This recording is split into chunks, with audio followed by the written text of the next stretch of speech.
Welcome back to another episode of Quality Time with Uncle Drew. I am your host, Drew Davis, and we are here with another very special guest. And he's a special guest because the next guest is always a special guest.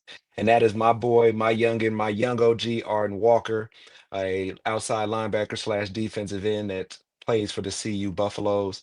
I've known this dude since he was just a little not even taller than a what am I trying to say? Not even taller than a grasshopper. That's when I knew him. But he's a really good friend of the family, known him since a young age. So just welcome to the show, Arden Walker. How are you doing, bro? Doing good. Thank you for having me. Appreciate you, Man, man. Thank you for your time. man, all love. I appreciate you making the time. And I always introduce everybody and I tell them how I met people.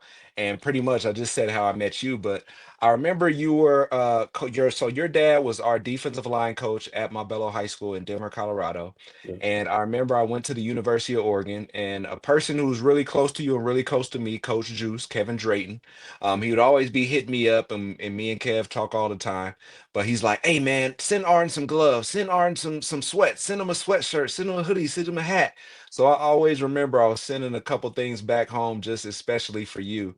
How does that relationship, or just seeing a person that made it from the same neighborhood as you, what effect does that have on you growing up?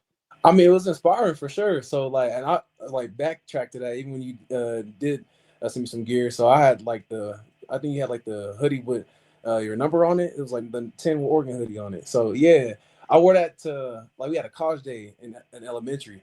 And man, I feel like the coolest guy around. Everybody asked me, "Oh, where you get that hoodie from?" I'm like, I said, "Oh, big bro played for Oregon." They like, "Oh, for real?" I'm like, "Yeah." I'm like, you know what I'm saying? I was bragging the whole day, but man, like I said, it's definitely inspiring for sure. Like I said, it motivated me to get to where I want to be as well. So I mean, shoot, obviously it worked. Man, you wore that hoodie to school. That hoodie was Yeah, probably looking like a dress on you. yeah, it was long. My mama got the picture somewhere. I think it's on her Facebook. But yeah, I was like, shoot, I had my beats on and I had the big old hoodie, man. I think it was like a large or XL at the time, but I don't know. I don't know what size it was. Probably like a large, but Man, it's funny because stuff like that matters, man. Like we forget, like it's like not to say it's not a big deal to me, but I'm like, yeah, I'm just sending them a piece of gear, no problem. I get, couple hoodies a year, short shirts, like, like when you go to college, like all that stuff, all you gotta do is ask the EQ manager. You gotta be cool with them. But for me, it right, was just a like that. matter of sending it and And then so it's just a matter of sending it. But like knowing that that was just a small thing to me, but it was a big thing to you, ends up being really funny to me, knowing that you wore it and you was getting all this type of love for it. But as we get into it, man, we talk about you being one of the best players out of Denver, Colorado, a standout, a three-star that went to Cherry Creek. You played for the legendary coach, Dave Logan. You guys, during your senior year, you guys went back-to-back championships. You're all-American player. It's time to choose and figure out which college you're going to go to. You choose Mizzou. What colleges were you choosing from, and what ended up being the kind of reason you went to Mizzou? Yeah, so at that time, it was kind of around COVID and stuff like that. So I didn't have the opportunity to take like official visits and things like that. But I ended up choosing Mizzou out of Texas, UCLA, and Colorado. And I mean, I say the majority, like the reason I decided to go there was the fact that the relationship I built with some of the players that was there. And so during my like recruiting period, I was talking to some of the guys that was like already committed or they was like about to commit, and we ended up building a bond. And actually, like some of my good friends, that's like one of my closest friends. He's in the NFL now. He plays for the Lions. He was in the same class, and we ended up being roommates and stuff. His name is Makai Wingo. He's like the main reason I ended up going. Like I said, we ended up was talking almost every day, and just became real good friends. And then we got another, like just more guys in our friend group who also are playing at the next level. So, like I said, we all had kind of had the same mindset and kind of wanted to get some of the things done. But overall, I feel like that's kind of like my majority decision, I guess. Nah, no problem. And then backtracking to that, man. So you're at Mizzou, but backtracking a little bit because I don't Yeah. want to just skip out on Dave Logan. So you play for legendary coach in Colorado, a good player for the Broncos, radio broadcaster for them. What was it like playing for Coach Logan? I enjoyed playing for Coach Logan. So I mean, when we got to high school, he kind of just encouraged me to be a leader, especially at a young age. So I actually played as a freshman on varsity. So I kind of had to step up and figure out my position. I played fullback. I played tight end. That's kind of where I started out. Of course, I ended up playing defense at some point, but just to get my feet wet, like he gave me opportunity just to go out there and showcase what I could do. And then overall, like he let me just take over the team and like make it a player led team, which is something they emphasized in college anyway. Which I felt like that's how we ended up being successful because guys knew that we just wanted to win, and I think everybody just came together to figure out like that's the end goal. So Yeah, shout out to Dave Logan, man. When I was in high school, Coach Logan was over at Mullen. They're beating Mullen. up on us. Had a lot of great players there. I think they might have won a state championship or two or three when he was at Mullen. I'm not sure how many he has now, but definitely a Colorado legend. Definitely somebody who's well known in Colorado circles and football circles for his football knowledge and his acumen. Seeing him on First Bank commercials left and right, Yeah. he's definitely done good in life. So you go to Mizzou. First year, you end up playing 4 games of redshirting. Second year, you still play a little bit. What After that experience and not really playing and kind of seeing what was in front of you or other players around you, what brought into your mind the reason to transfer? I feel like I mean, I'm happy that I went to Mizzou. I feel like I needed the experience, especially playing in the Southeastern Conference, which arguably is the best conference in America. But I felt like just I needed a fresh start. I kind of didn't know what I was wanting to do in my career and figure out like my plans in terms of like where I really want to take this thing. And so I kind of just wanted to wipe my slate clean and figure out what's next and like what's best for me. So and I think just taking a chance on myself is what I could say, and that's ended what I'm doing. And I said now I'm back at home. So I would definitely say you bet on yourself and won. yeah. So in the transfer process, how important was NIL to you when you were thinking about going to another school? Because I know that's something a lot of student athletes now they're thinking about. You see some that are, I'm not gonna say they're going somewhere just for the money, but one of the first questions they ask is, "Yo, how much can you give me?" How much was did that play into the process with you? See, I mean, for me at the time, no. I mean, NIL was kind of getting popular around this time.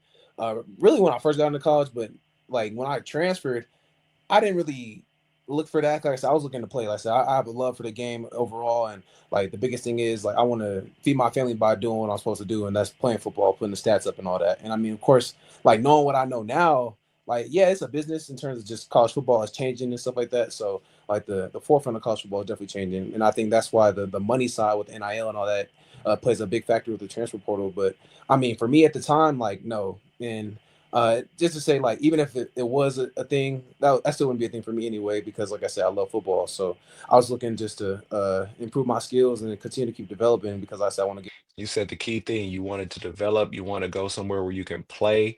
And I know how that kind of serves a purpose when you've been on the bench or you know what it's like to not be on the field. And you like, at this point, I just want to get out there and showcase my abilities and show what I Exactly. can do. And it's like You I played. Oh my bad. I'm gonna No, say go like, ahead. You're good. Go oh ahead. no, I played at Mizzou, but it was just like I felt like I wanted more. I was hungry. I was so hungry, just Yeah. like to get more reps and everything like that. And I mean, of course, based on how some things were, especially what happened like COVID seniors, and then like just waiting my turn. Of course, like I mean, I ain't gonna lie, I got impatient, and that's just how it was. But I also know like the time frame for this football stuff is small. So Mhm. like even if you get to the league, like you got a small window to make a boatload of money. But you know, you never know what your situation is. So I feel like man, I could have wasted some more moments. I guess. Yeah, Yeah. 100%. So you're a Denver boy, you're a Colorado dude, born Yes, and sir. bred. What does it mean for you to go back to go to Boulder and to be able to represent Denver as a city? I mean, I take pride in it for sure. So, out of a lot of guys on the team, I'm like one of the only kids from I guess you could say inner city. Uh, I mean, Montbello and Green Valley Ranch area. That's where I'm from. Most of the young kids call it the five nowadays or whatever. But I definitely take pride in what I do. So, I mean, I'm like one of the minute few on the team, pretty much the only one, and that's like also I'm a legacy buff as well. So, like I said, it's so much that's on the line for me every time I step between the green lines and green and white lines, I guess. Mm. So now, like you said, you're a legacy kid Yeah. back in Boulder playing for the Buffaloes. Your only child, you're back home. Talk to me about the relationship that you have with your parents because I know them. They travel to every, well, when you were at Missouri, they're pretty much traveling to every game. They Yeah. pretty much are at every game now that you're at CU. They're up there for some practices here and there, spring game, I guess you could say. What's that relationship like with your parents, knowing that they're there and support you so much? I feel like I made it easier on my parents, especially just for like also my grandma lives with us because she has multiple sclerosis. So like I felt like it just worked out. Like God had a plan for me, and then to make it easier on my parents. But I'm pretty close to my parents, of course. So and then including Coach Drayton, or I mean I call him Juice. He's my godfather as well. So I mean like.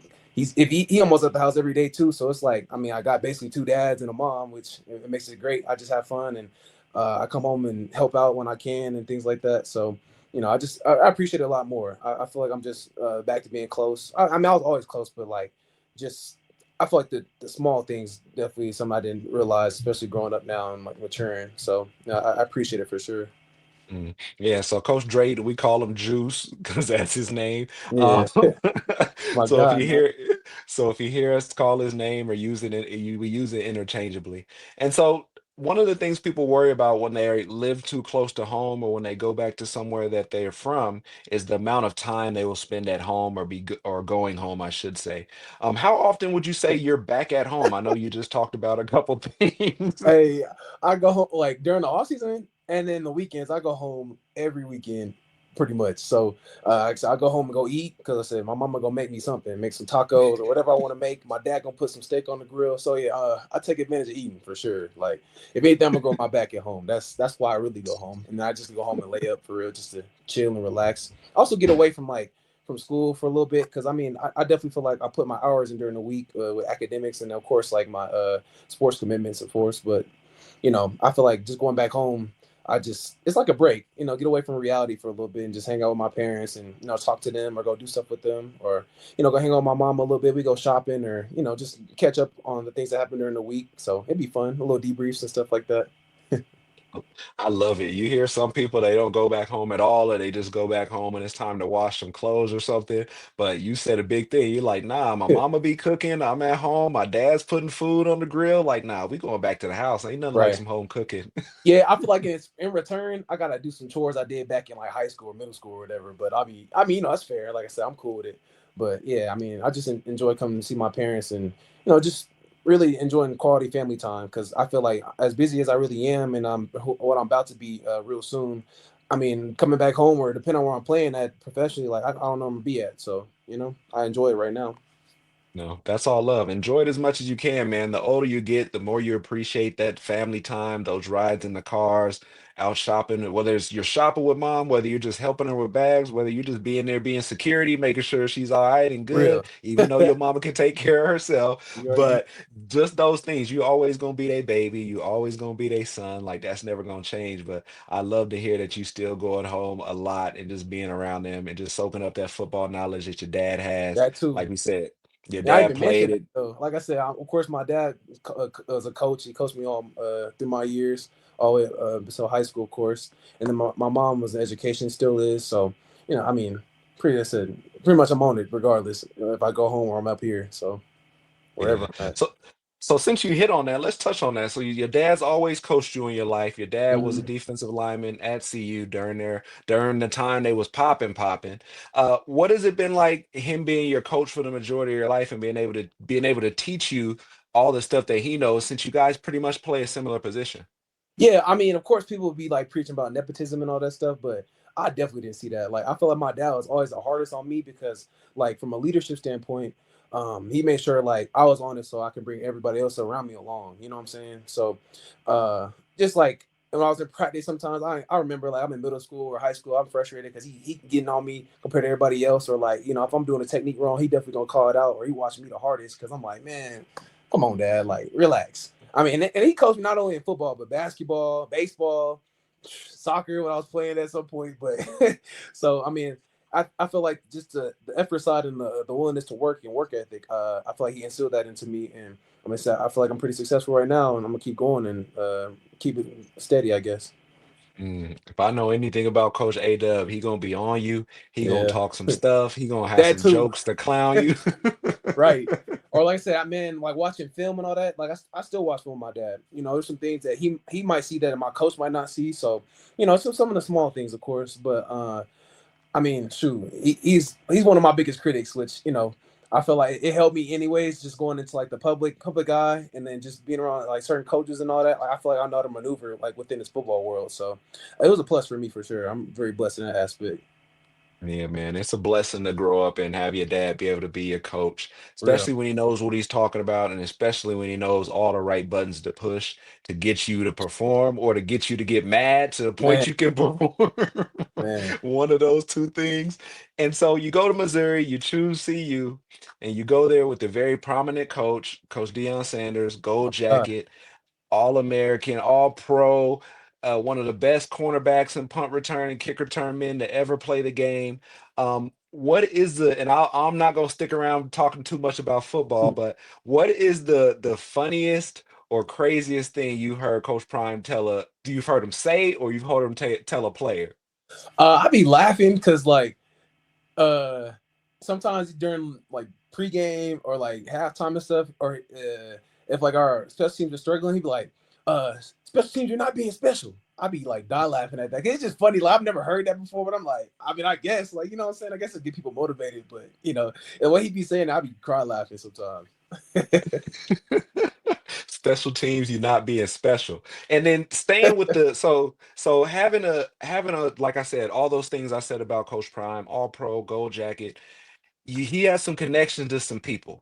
And you guys recently had very special guest, one of the best actors on the face of this planet, Denzel Washington, stop in and talk to you guys for a team meeting. What are some things you took away from that talk when Denzel popped in? Yeah, Denzel this morning actually when he spoke to my team, he's just talking about like embracing your purpose and then just putting all your efforts towards your purpose and just understanding like God's plan for you. And I mean, I feel like that's something I definitely just gotta keep reminding myself, even when you have the good and bad days, just to work towards your purpose. And that's something you got to pray about. Just understand like why you're here and what you do. And he was like, obviously, it's bigger than football. Like you play football to influence these kind of people and lead like individuals to God's kingdom, pretty much. So I mean, I feel like there's a lot of good advice he gave today. So Mm. And I was gonna say that goes into with Denzel and you talking about faith and purpose and to God. yeah, You have a real close relationship with Athletes in Action, which is a Bible study group. Tell me a little bit about that. yeah. So I joined Athletes in Action when I was back in Mizzou. It was like a Bible study group that we had at Mizzou, and it's still going on actually. So Mr. Nathan Buxman, um, I ended up developing a relationship with him. I met him at my football facility at Mizzou. He came by and he stopped by. I was asking like he invited us to Bible study. A couple of me and a couple of my other teammates. From there, we kind of just built a relationship. I was meeting with him one on one, and then like he'll have like nights like Wednesday nights where he was encouraging student athletes to come and just learn about God. And I felt like during that time, especially like what I was going through just mentally and like just the mental and physical aspects of the football, I feel like that just kept me grounded for sure until I got out of there and like moved on to, literally to my purpose, you know. And obviously within my plan to come back home and all that, which I didn't know was going to happen, but I feel like it was a big part of just what kept me grounded the whole time. And then I actually got baptized right before I left too. So Man, that's I love to hear that. Man, so continue to have for the athletes, student athletes out there, for the people that are out there, continue to have a relationship with God. I'm a God-fearing man. I'm a religious man. I just got baptized last year in June, so it'll be coming up on a congratulations. year for me. Man, I Awesome. appreciate it. But there's a lot of stuff going on in the world, but the one person that's always going to be there to listen to you, to guide you is God, and he's going to lead you in the right direction. He's going to do some great things for you. He's a person that you thank and you talk to when things are going good, when things are going bad, when you don't know what direction things are going. If you don't, so my call to action is for those that are out there that are listening to this, that watch this.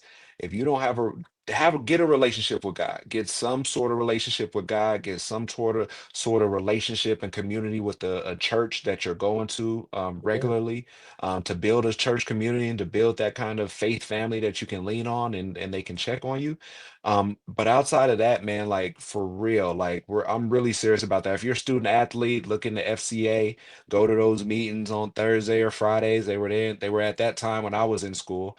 But really stop there and have fellowship and really just see the other people who are built on faith that you're playing with, against, next to, that you probably didn't even know it. So that's you just made me think of a whole new thing right there. So I appreciate that, man. Just being vulnerable enough to even talk about that and saying that. yes, sir. And then just moving on. So outside of football, because I didn't want to stick with football too much. I know you get peppered with questions like that all the time. So what does Arden do to rest, to reset, for self-care? What are some things you do? Yeah, I feel like for me it's a feel thing. Like, I mean, I'll clean my room up. I mean, I always clean my room, but like if I really feel like I need to do a deep clean or something like that, that's something I do to get ready for the week. I most likely do like on a Saturday or Sunday to start my week off.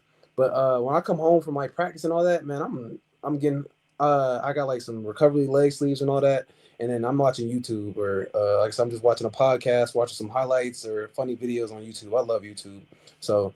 Like I said, I'm definitely a relaxation guy. I mean, I watch that, some Netflix movies, Hulu, depending on what it is. Like I'll share screen my or what is screen share with my girlfriend. So depending on what we just hanging out, relaxing.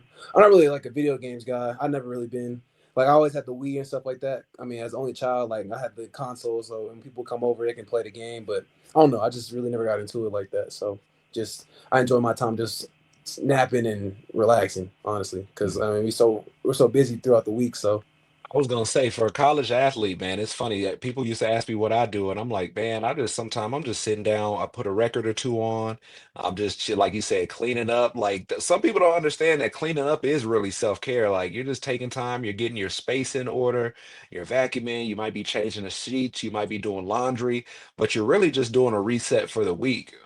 needed. And that's yeah, I was gonna say it's needed, but you spend so much time as an athlete and give so much time in the building, going to and from class, study hall, just being around training table, watching film, whatever it might be, that Right. it's very important to take some time to yourself and make sure you give back to yourself. Exactly. Yeah. And I was like, especially I be needing to clean up because I got a million pairs of shoes. So, So but hold on, talk to us. How many you got? What you? Oh my gosh, you one of the shoe dudes. Uh-oh. yeah, not gonna lie. Yeah, I love me some Air Jordans, man. That's my You got a stuff. whole bunch of. That's what you spend your money on, huh? That's all I rock on the field too. Like, shoot, I'll be wearing the ones. I got some threes. Oh yeah, J brand, man. What's your favorite pair of cleats? Um, Probably right now, I've been wearing like the retro ones. I got the lows, so I've been practicing in those, and I played all last year in them. So I got actually bought another pair of the same ones. Just had to. I was like, man, I'm gonna just stay consistent with it because I feel like personally, like routine and just staying consistent with uh whatever routine you got, or just like some stuff that you've been wearing or whatever. I mean, I'm not saying I'm superstitious because I'm really not. I'll switch it up, but like as long as I'm consistently like on that same path, like I feel like that's what like keeps you successful because just it's habit, I guess. Yeah. And nah, shout out to you for even having money to be able to buy J's. Because back in my day when I was in school, I ain't have no Jordan's money. So, I don't go crazy. Like I said, it'd be periodically for real. Like if that's something I like the last shoe I think I bought was I think like some threes. I don't remember, but yeah, uh that's bad to even say. Oh no, the five that just came out. see, Yeah. look, you don't even know. See, look, you forget what shoes you bought. See? So Hey. staying on the subject of self-care, I know you're a Lego guy. Oh yeah. Talk to me about that journey. Talk to me about when that started. How many replicas have you built? All that stuff. See, and that's the expensive habit because, like I said, I'll be waiting for stuff to go on sale because, man, they do them things do be racking up. But my girlfriend kind of got me into it. Like I was building Legos and stuff, but now I'm really back into it. I be feeling like that's also like just like a mind bender and just kind of just following instructions and putting stuff together, building pieces. But that's something I'll do like on my off time. I got cars. The biggest thing I built lately was a pyramid of Giza or Giza. I don't know if I say it right, but yeah, well, the pyramid of Egypt basically. But It's like detachable and stuff. I got like all the pyramid maps and stuff on the inside of it. It's pretty cool actually. But like I said, no, it's just a little hobby I started to create, and I mean I'll do it with her too whenever I see her. But you know, What Lego or what piece is taking you the longest? How many hours have you spent trying to get one together? um, sometimes my ADHD flare up. So like I wouldn't say ADHD, but uh I'll mess up and I'll have to like take some stuff down because I'm not paying attention, or like I start listening to music, or I'll get on my phone to take a break. I'll start just putting stuff together as I'm like flipping the pages, and next thing I'm not paying attention. So 1 hour could turn to 1.5 or two, but I'll say around that. But I think the longest I spent overall was like 2 days. So Mm, yeah, like I okay. said, when I really get locked in, I'll be like, so and that's my like downtime to really get something done, I guess. And now, once you finish building them, do you leave them built or you break them back down and put them in a box? Oh no, I leave them. So my mom started making some space in one of the rooms in our house, so I can start putting stuff in there. Because I'm like, yeah, I'm starting to make all these Legos. I had nowhere to put them, but then I got some up here in my Boulder apartment as well. So, Okay, but okay. yeah, but those ones are a little bit smaller. They're just like some model cars and stuff. Like it's like a Ferrari, Lamborghini. So Mm. just some cool, simple stuff to do. Like I said, but I said I enjoy it because I feel like I enjoy just like doing the process to make sure like it's built and then like seeing the end result. It's pretty cool to me. Pretty Yeah, interesting. yeah. So you're into Legos, you're into fashion, you're Love into that. Jordans. Man, what brought you in, or what got you attracted to fashion? I don't know. I mean, I kind of feel like my dad. Like he always dressed me up, like going to church and stuff like that. He put me in a clean suit and all that. So I kind of just started getting a feel for it. I really took it. I started taking it serious around like eighth grade. Yeah, about eighth grade. I started getting like streetwear fashion, which I'm pretty much into right now. That and opium core. But yeah, I feel like just I got into streetwear about eighth grade, and I just started playing around with certain styles and stuff that fits me. But yeah, like right now, I mean, that's all I'll be wearing, just like all baggy clothes and oversized clothes and all like that. The Y2K kind of fits, but yeah, I mean, shoot, I think yes, that's about eighth grade. That's when I really got into it. But yeah, now I just kind of find stuff that's tailored to me and things I like or stand out to me as well. So Mhm. Now, do you have any brand partnerships or any sponsorships with any clothing lines you want to drop a line to or anything? no, not yet, but I mean, like one day I hope to like walk in like a fashion show or something like that. So Mm. yeah. Y'all sports, y'all athletes, man. Y'all trying to be on the runway now. Y'all I trying to gotta go do to the it, field. man. I put Mr. Put it on, yeah. I mean, I ain't walking on wild like Debo Samuel or somebody, but because they be getting on my dog about that. But I was like, hey, man, I ain't gonna put on nothing too crazy. I feel like if you just stand out a little flash, like it's good, Not I'm not It's gonna. it's been funny watching the transformation of sports, to the point where getting off the bus and walking to a locker room now is a fashion show. Like I know not so much. I Yeah, know you guys come on, like, sometimes depend on home games or where you're at after the game, leaving the game. But now it's funny because it's gone into this place where it's like, yo, like, what am I wearing to the game? What am I gonna put on? What am I gonna be seen in? yeah, Okay. Not just for the Super Bowl, but for every week when you talk about the NFL. So I think people are players are realizing like, yo, this is time for me to show my brand. This is time for me if I'm into fashion to show that I can dress and put stuff together, or that somebody can dress and put some stuff together for me. But I think you guys are in a very interesting time because you guys are being able to show a lot of different sides to you that a lot of people don't get. I know there's Instagram and social media now, but a lot of people can see based upon what you're wearing or how you show up a little bit more of your personality. What do you think your dress matches your personality? like 50-50. Because like I said, there's things I would try, and other times like I mean, it's just like I'm just bored. I'm trying to put stuff together, like, and also like right now, I'll be putting on physical to a facility, even though we just practicing. Like, I mean, I feel like it's still practice for what I want to do in life. Like you just said, like people are having opportunities to like market themselves and like monetize off of just like putting on nice clothes. And I mean, I feel like you're right. Like personality, it speaks about your personality and then like just who you are. So if you could put some clothes together, they thinking like, oh, maybe he can do this and that. It just opens doors. So I said, you never know. Yeah, 100%. You never know. And Yeah. so you being a student athlete, You being on campus, sometimes it's hard to navigate campus as a student athlete. Sometimes it's hard to navigate dating as a student athlete. For sure. What's your approach been like in college trying to date as a student athlete? Yeah, I feel like it's about priorities. So, I mean, me personally, I feel like you got to understand, like your partner has to understand that, like if you're really serious about your craft, like I'm not saying that you're putting it over them, but they got to understand like you have these things set. Like for instance, I got to get it for workouts. Like we can't hang out all night. You know what I'm saying? Or I got to be this and that, or I'm on time. But and I think that also just it helps with your balance, like just balancing life, because that's just really what it is. Like you got to balance work, got to balance like your kids one day, and I think it plays a part for sure. Like just help me become an adult. So Mm. How so with the dating process, how hard is it? So like I know what it's like being a student athlete in college, but we didn't have everything that you guys have. We don't have X, we didn't have threads, we don't have Snap, we didn't have a lot of these things. So what's it like, when you have people just falling into your DMs all the time? Like how do you really navigate that? Even if you are interested in somebody, how do you kind of decipher who's worth it and who's not? and I mean that's something I definitely pray about, just like having discernment about people and reading who they are.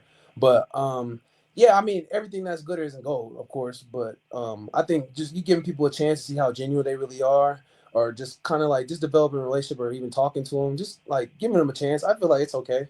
It's just like you got to be careful as well, because like I said, you never know what people are trying to get out of you, or some people might have like certain intentions and all that, of course. But you know, you just gotta still be careful. And that's something, like I said, you gotta pray about just having discernment and figure out who's who. And I mean, even if you're not religious, just still like being aware that a person has a certain agenda, of course.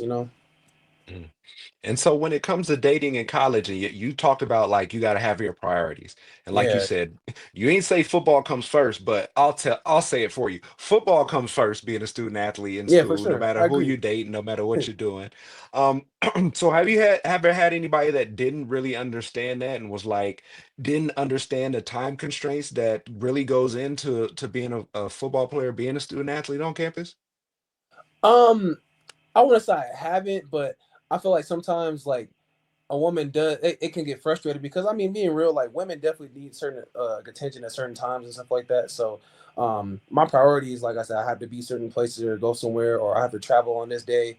Like it can obviously conflict with what they want to do. So like from an understanding side, that could be a conflict. And so I mean I feel like have had that before, but it's a matter of like if they're willing to understand it, of course, too. So Mm. And I think the biggest thing that you didn't say is I'm just tired. Like I don't feel like doing that nothing. too, yeah, I need to rest. And I mean, it's like I said, it's not even a knock on them. It's just like, you know, man, I'm about to go. I'm going to crash into somebody for an hour, 2 hours and a half. Like, it's man, like you gotta be understanding. Like, sometimes that's not what I need to be like, just going out or doing extra stuff. It's like I gotta get ready for the next day. And shoot, like if you stay down, keeping it real, you can reap the benefits as well too. Just like I said, be understanding. That's all I look for. Like, I feel like personally, that's I guess on my journey, but Yeah, and everybody's journey is different, but like right, I said, once you're a student athlete in college, man, you like you said, you got priorities in between school, between partying, between still having your friend relationships, between possibly dating somebody. Like that's a lot of stuff to have to compartmentalize or to bring all together, bring around. balance. How do you decide when it's time to study versus rest versus party, or even better question, do you party? Um, I felt like time management is definitely a thing, and I think when I first got into college, that's something I had to learn. So, I mean, I would say like I was goofing off or anything, but definitely just learn how to get acclimated into school, like just learn like going to class at a certain time, or not having class every day. Like you got a little more freedom, but then you got practice at a certain time, or what I'm saying. But I feel like, yeah, the time management part is something that you got to work on, continue to keep working on. Because like I said, you still have to learn how to balance everything and everyone. And then from a party standpoint, yeah, I partied before. Like I'm not gonna act like I'm not. Oh, I don't go with. I stay inside and I'm not worried about this and that. Like, no, I'm social. Like I know who I am. I mean, of course, it came to a halt. I feel like now it's a little bit different because I'm older, and like so I said my priorities are straight, I guess. But I'm not. So I've had my fun for sure. I encourage people to do that anyway. I mean, of course, be smart about what you do and like who you're around, of course. But like I said, why not experience the world? Like it's just like I said, being smart about it.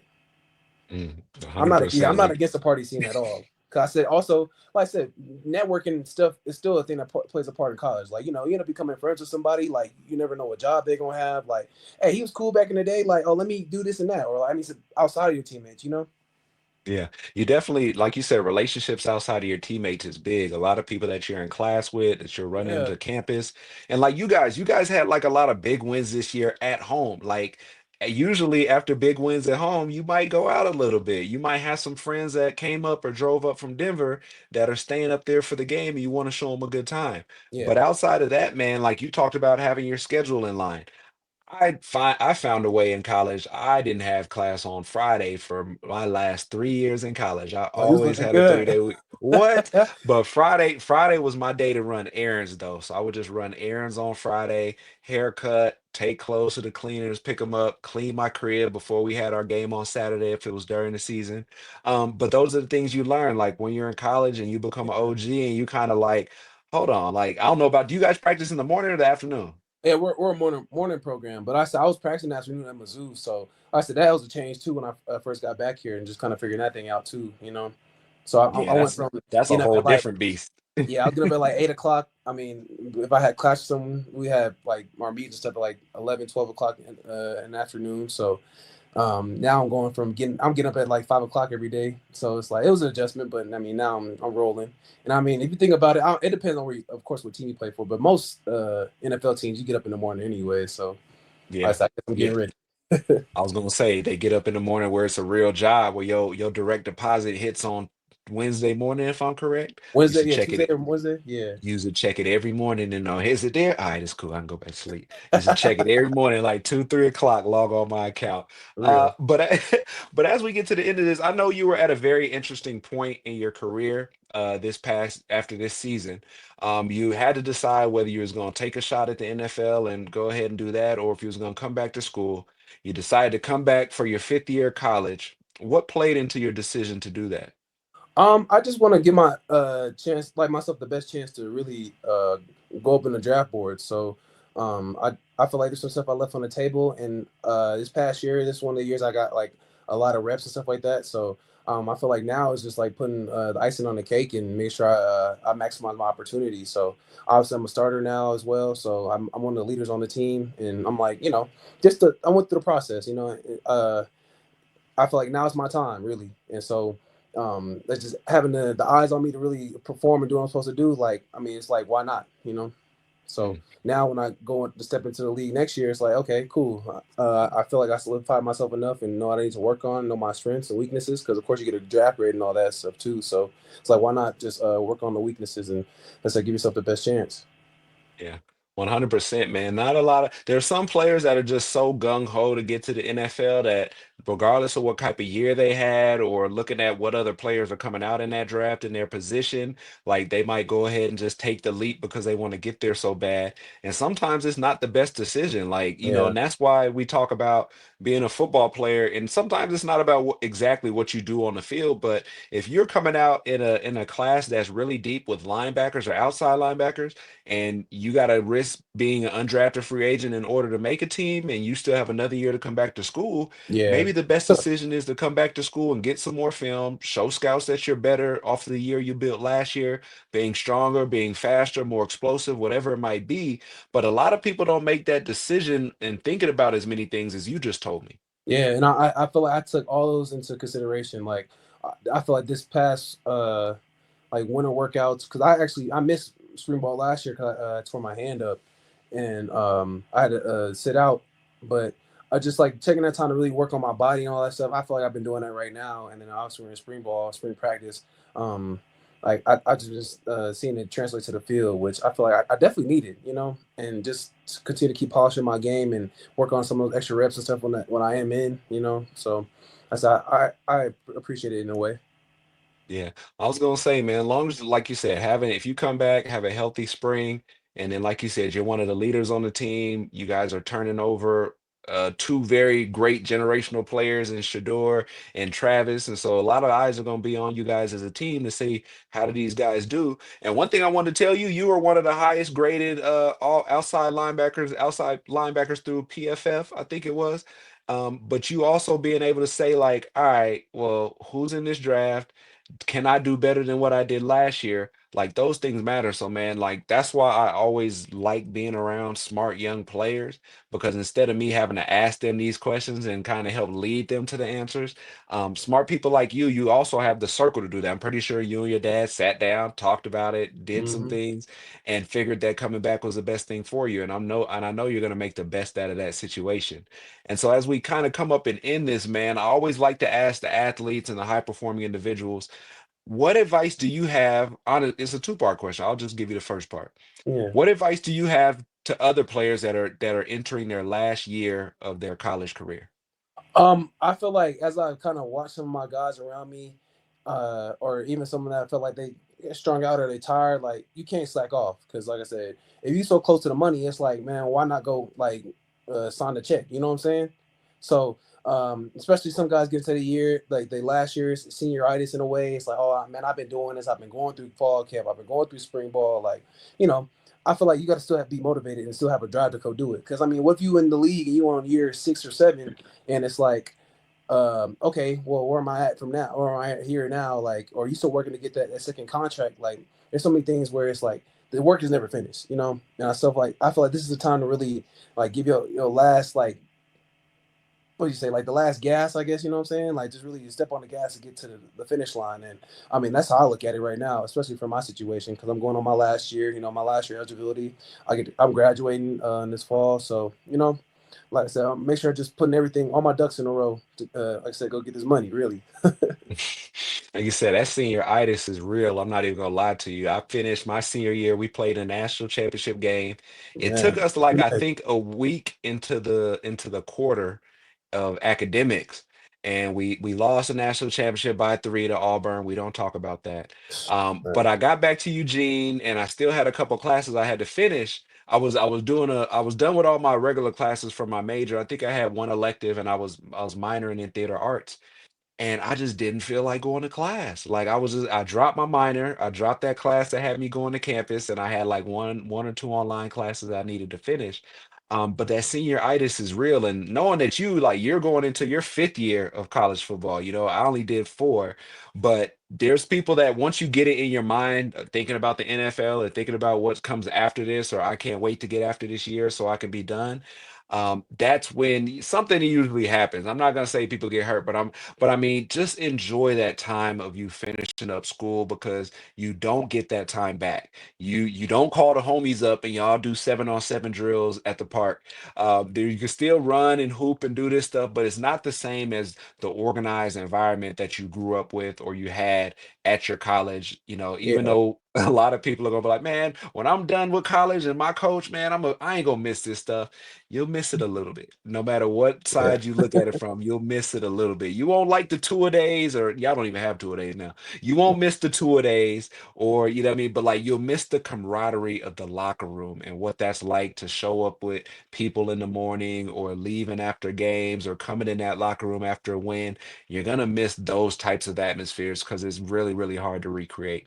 And the last question I have for you, man, what advice would you give other high school athletes that want to be a student athlete in college? Um, I say like, what are you doing to separate yourself? To be honest, I feel like especially where I live or like where we're from, Colorado is not like a heavily recruited state, so I feel like I had to stand out in certain aspects of my game, like from certain techniques and all that stuff like that. But like I said, what are you doing that separate you from your competition? Really, like I said, are you taking the time to really like work on your game while you have opportunities to just have that freedom? Because that's obviously you go from high school to college is a little bit different, but you know what I'm saying, just to put in that extra work to really get to where you want to go. I think that's what helped me, to be honest. Mm. High school athletes put in that extra work. What are you doing to get better? Just because you're the best person on your team does not mean that you're gonna be able to go to school and be the man up there. You You, start it all over. starts it starts over at every level, and that's just the name of the game. Like there's some people, talent's gonna get you very, very far. Talent's gonna get you far, but hard work and dedication are going to get you even farther. Right. Because the best people I've gone up against aren't the people that are the most athletic. It's the people that'll outwork you in the weight room, in the Mhm. strength and conditioning, in the film room, like all that stuff. Have an insatiable appetite to get after things, to do things, to follow them, and pull your other teammates along with you. Like it's not good enough for you to just be good because you're only one person on a team. Keep pulling those people that are around you. Hey man, let's go live. Hey man, let's go get some extra film in. Hey, what y'all Got doing this weekend? Your wide receiver, grab your quarterback and go throw. Do some drills on the bag. Like get your whole D line, whatever it might be. Because at the end of the day, the season reflects you guys and what you guys did and what you guys put in on it. for And so sure. that's all I got to say about it, man. You got any closing remarks? Anything else you got to say? I mean, no, just add off of that. Like I said, even for me now, like even the stay driven and stuff like that. I personally, I took some rookies under my wing, like some freshmen. The guys that enrolled early, like I want to show them like what it takes, especially like nowadays in college football, has definitely changed. So it's like I'm personally thinking as like either you got it or you don't. You know what I'm saying? Because it's too. It's like you don't have that many opportunities to really show that like you're developing, you're growing to who you are. Because obviously they're going in the transfer portal finding guys that's been playing for 3 4 years. You know what I'm saying? So like the two guys I got on my team right now, I feel like I've been teaching them techniques and stuff like that, which also makes me think about like okay when I'm doing it.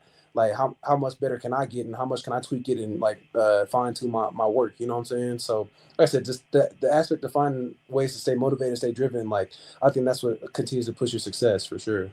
Man, I couldn't have said it any better myself. Once again, that is a Denver product, Colorado's very own Arden Walker, outside linebacker for the Colorado Buffaloes. Looking forward to you having a great season coming up on your season, my man. I'll be sure to be at a game or two to support you and to cheer you on. But outside of that, man, stay healthy, keep doing your thing. Thank you, everybody, for tuning in for another episode of Quality Time with Uncle Drew, and we will holler at you guys next time. Sir, appreciate you. Thank you for having me again, my guy. All love.